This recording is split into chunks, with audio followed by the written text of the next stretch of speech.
তো আসসালামু আলাইকুম, আপনাদের মাঝে একটা ছোট্ট ভিডিও নিয়ে চলে আসলাম। আর আমি যেগুলো চারা দেখাবো এগুলো কিন্তু বেশিরভাগ কিন্তু বাঁধাকপি চারা, ফুলকপি চারা।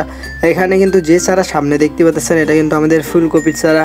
আর ওই পাশে আরও বাঁধাকপি, মরিচ, বেগুন, টমাটো আরও বিভিন্ন ধরনের চারা কিন্তু আমাদের এই নার্সারিতে পাওয়া যায়। আর আমি যেগুলো সামনাসামনি যেগুলো চারা দেখা দিচ্ছি মূলত ভিডিওর ভিতরে, এটা কিন্তু আমাদের কিন্তু ফুলকপির চারা।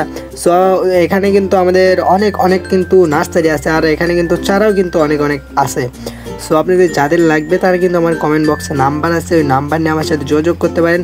আর ভিডিওটা ফুল দেখেন। আর এখানে দেখেন এগুলো যেগুলো চারা, ছোটো চারা দেখতে পাচ্ছেন, এটা কিন্তু ফুলকপির চারা মূলত ছোট যখন থাকে তখন। আর এখানে আমি একটা চারা তুলে দেখাবো যে আমাদের চারার শিকড় কীরকম। আর চারা দেখতে পাচ্ছেন, চারা কিন্তু অনেক শক্তপোক্ত চারা হয়ে আছে। আর এটা কিন্তু আমাদের কোকোপিটের চারা না, এটা কিন্তু মাটির চারা। কোকোপিটের চেয়ে কিন্তু অনেক উন্নত ধরনের, কিন্তু আমাদের মাটির চারাই কিন্তু অনেক উন্নত ধরনের দেখতে পাচ্ছেন। আর যাদের লাগবে তারা অবশ্যই কিন্তু আমার কমেন্ট বক্সে আমার নাম্বার দেওয়া আছে, ওই নাম্বারে আমার সাথে যোগাযোগ করতে পারেন। যে কোনো সময় যে কোনো টাইমে আমার সাথে যোগাযোগ করতে পারেন। দেখতে পাচ্ছেন এই চারাতে কিন্তু আমি একটা চারা কিন্তু আমি তুলে দেখালাম। আর এটা কিন্তু আমাদের ফুলকপির চারা। আর আপনাদেরকে আমি এখন দেখাবো এখানে মরিচের চারা। দেখতে পাচ্ছেন এখানে মরিচের, আমাদের এই সামনে যে চারা দেখতে পাচ্ছেন এটা কিন্তু মরিচের চারা। আর মরিচের চারা অনেকগুলো আছে, কিন্তু ভিডিওর ভিতরে অতগুলো দেখানো সম্ভব হয় না, এর জন্য আমি অল্প করে আর কি দেখা দিয়েছি। আর এই পাশে যে চারা দেখতে পাচ্ছেন ছোটোগুলো, এগুলো কিন্তু আমাদের মরিচের চারা, মানে যখন সাইজে ছোট থাকে গাছ তখনকার এই ভিডিও আর কি।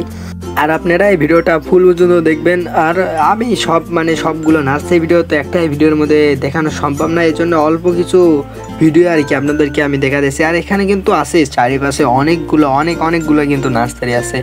আর এখানে দেখতে পাচ্ছি বেগুনের চারা, এই বেগুনের চারাগুলো দেখতে পাচ্ছি সব আর আমাদের এখানে কিন্তু সবগুলো চারাই কিন্তু একটা করে, মানে বিচি একটা করে কিন্তু আমরা মাটিতে দিই। আর সব চারাই কিন্তু 2 ইঞ্চি 1 ইঞ্চি এরকম কিন্তু ফাঁকা থাকে। আর এইরকম ফাঁকা চারা কিন্তু অনেক এর আগে তো চারা দেখলেনি একটা অনেক কিন্তু শক্ত সাইজের চারা হয়ে যায়।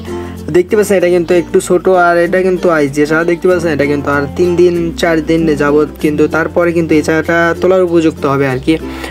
আর এটা কিন্তু ফুলকপি চারা যেটা দেখতেছেন সামনে। আর যেটা দেখতে পাচ্ছেন এটা কিন্তু ফুলকপির চারা, কিন্তু যখন ছোট সাইজের থাকে তখন দেখতে কেমন হয় দেখতে পাচ্ছেন, এই যে সেটা যখন ছোট সাইজের থাকে আমাদের ফুলকপি চারা। আর দেখেন অনেক কিন্তু ফাঁকা করে কিন্তু আমাদের চারা সবগুলো কিন্তু 1 ইঞ্চি 2 ইঞ্চি এরকম করে ফাঁকা করে দেওয়া। আর বিচে একটা করে দেওয়া, সেটা আমি আগে বলছি। আর দেখতে পাচ্ছেন এটা কিন্তু আমাদের বড় হয়ে কিন্তু সাইজ হয়ে যায় আর কি। এটা কিন্তু ছোট সাইজের চারা দেখতে পাচ্ছেন। আর এই যে এইখানে কিন্তু আমি দেখাবো এখন যেটা দেখাবো যে চারাটা এই পাশে এই যে এই বেডের যে চারাটা দেখাবো এটা কিন্তু আমাদের বাঁধাকপির চারা। সো আপনাদের যে কোনো চারা লাগলে আমার সাথে যোগাযোগ করতে পারেন, কমেন্ট বক্সে আমার নাম্বার দেওয়া আছে, যে কোনো টাইমে যে কোনো সময় কিন্তু যোগাযোগ করতে পারেন আর কি। দেখতে পাচ্ছেন এটা কিন্তু বাঁধাকপি চারা। আর টমাটুম আরও অনেক জাতে কিন্তু চারা গাছ পাওয়া যায় আমাদের এখানে। সো সবাই ভালো থাকবেন, আল্লাহ হাফেজ।